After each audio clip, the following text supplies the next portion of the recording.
எங்களை தீண்டாமை கொடுமைக்கு உள்ளாக்குவாங்க. இது முதல் முறையா நான் இதை சொல்றேன்னு நினைக்கிறேன்.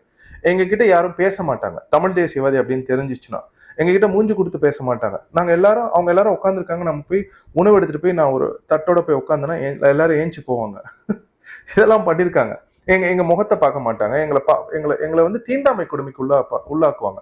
எப்படி ஒரு ஆதிக்க ஜாதி வெறியர்கள் தேவேந்திர குலவேளாளர்களையும் பறையர்களையும் தீண்டாமை கொடுமைக்கு உள்ளாக்குவாங்களோ அது மாதிரி அமெரிக்கால தமிழ் தேசியவாதிகள் எங்களெல்லாம் தீண்டாமை கொடுமைக்கு உள்ளாக்குவாங்க. நிறைய இடங்கள்ல என்ன அவமானப்படுத்திருக்காங்க. நிறைய இடங்கள்ல என்கிட்ட மூஞ்சி கொடுத்து பேச மாட்டாங்க.